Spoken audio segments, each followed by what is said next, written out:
ईश्वर ने वेलों को खड़े रहने की शक्ति नहीं दी, ईश्वर ने यह शक्ति दी वृक्ष को। इसलिए बेल वृक्ष का सहारा लेके खड़ी रहती है, उसी पर फलती है। अब ये बेलें दो प्रकार की होती हैं। एक वो जो इस वृक्ष पर खिलती है, पुष्प गाती है, स्वयं भी सुंदर दिखती है, वृक्ष को भी सुंदर बनाती है। दूसरी वो जो वृक्ष को पूर्णतः सुखा देती, उसकी प्राण शक्ति उससे सोख लेती और अंत में स्वयं भी मुरझा जाती है।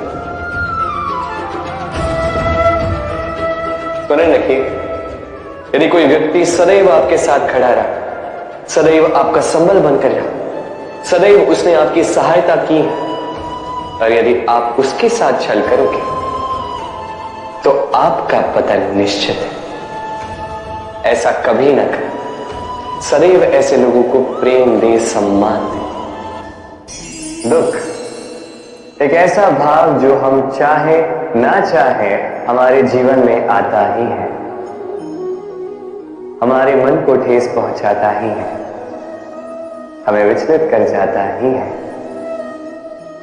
कभी सोचा है कि दुख हमारे जीवन में आता क्यों है, कैसे आता है? यदि आप ध्यान से सोचेंगे तो आप पाएंगे कि इस दुख का संबंध परिस्थिति से अधिक मानसिकता से अधिक आसपास के लोगों से, क्योंकि आसपास के लोग ही हैं जो आपके लिए परिस्थिति बनाते हैं, चाहे अच्छी चाहे बुरी। ये आपके आसपास के लोग ही हैं जो आपकी मानसिकता को प्रभावित करते हैं, या तो उसे अच्छा बनाते हैं या तो उसे बुरा बनाते हैं। हमारे जीवन के आधे दुख इसलिए है क्योंकि हमने उनसे आशाएं रखी जिनसे हमें नहीं रखनी चाहिए थी, और आधे दुख इसलिए क्योंकि हमने उन लोगों पर संदेह किया जिन पर हमें संदेह नहीं करना चाहिए था। तात्पर्य ये कि व्यक्ति को पहचानने का प्रयास कीजिए। जिस दिन आप ये समझ जाएंगे कि कौन व्यक्ति सज्जन है और कौन दुर्जन, उस दिन यह दुख आपके जीवन से चल के कहीं दूर चला जाएगा। दिवाली का ये शुभ त्योहार ये आता है अमावस्या के दिवस पर। अमावस्या जिसे हम अशुभ मानते हैं। कभी सोचा है कि क्यों श्री राम ने अमावस्या का दिवस ही चुना होगा अयोध्या पुनः लौटने के लिए? एक दिवस पश्चात या एक दिवस पूर्व भी तो आ सकते थे, क्योंकि वो इस संसार को एक संदेश देना चाहते थे कि मुहूर्त नहीं, कर्म बड़े। यदि आपके कर्म बड़े हों, शुभ हो, तो अमावस्या की ये रात्रि ये भी दीपों से सज कर दिन बन सकती है। तो मुहूर्त विचारे ना विचारे, चयन आपका है, किंतु अपने कर्म विचारे, ये मेरी मंत्र है। इस वस्त्र को देख रहे हैं आप? इसकी बुनाई, इसकी कढ़ाई, इसकी सज्ज कितनी सुंदर लगी, कितना स्वच्छ, कितना सुलझा हुआ है। अब इसे हम तनिक भीतर से देखते हैं।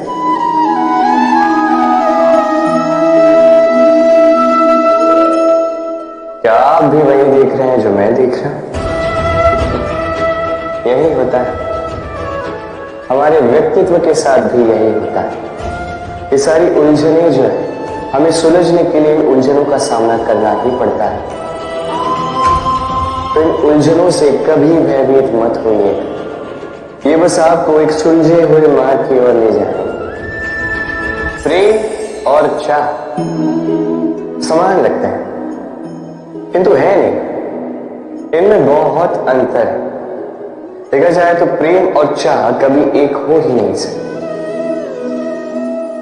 अब यदि मैं आपको उदाहरण दूं, यदि आप इस पुष्प को चाहते हैं तो आप इसे इसकी डाली से तोड़कर अपने पास रखें, किंतु यदि आप इससे प्रेम करते हैं तो आप प्रतिदिन आकर इसकी जड़ों को जल देंगे ताकि ये और बस यही है अंतर चाह और प्रेम।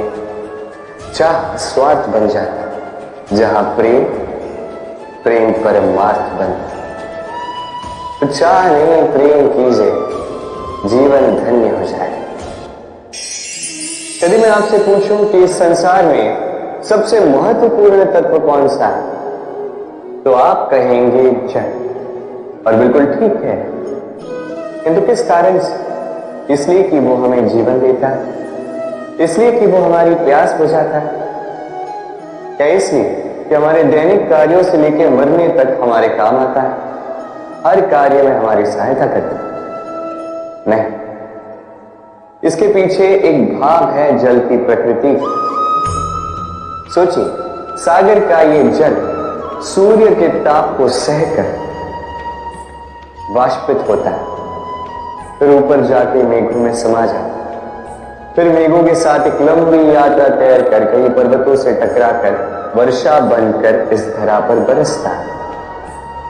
फिर इस धरा के अंग इसकी मिट्टी को स्वयं में समा लेता है। मनुष्यों द्वारा, अन्य जीवों द्वारा जो गंदगी फैल चुकी है उसे स्वयं में समा लेता है, और फिर अग्रसर होता है पुनः सागर की ओर, सागर में समा जाता है। किंतु फिर भी पुनः वाष्पित बनते समय उस गंदगी को वहीं छोड़ देता है, उस गंदगी को अपने साथ लेकर नहीं जाता। बस यही जल की प्रकृति है जो उसे महान बनाती है। आप भी अपने जीवन में अपना कर्म कीजिए, महान कर्म कीजिए, पुरुषार्थ कीजिए। स्मरण रखिए, यदि आप अपने आज पे काम करते हैं, उसमें जीते हैं, उसे ठीक करते हैं, उसे और अच्छा बनाते हैं, तो आपका भूतकाल और आपका भविष्य अपने आप ठीक हो जाएंगे। अब तनिक एक बार आपके जीवन के प्रारंभ में झांक के देखिए, आपके बालपन में झांक के देखिए, आप पाएंगे कि अधिकतर स्मृतियां जो आपके मन में हैं वो अच्छे क्षणों की, बुरे क्षणों की नहीं।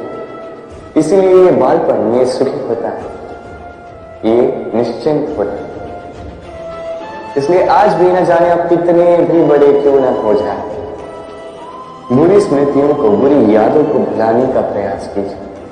एक बार बुरी यादों को भुलाने का अनुभव आपको हो गया तो स्मरण रखिए, कितने भी कठिन कष्ट आपके जीवन में क्यों ना आए, उनका सामना करने में आप सक्षम हैं। राधे।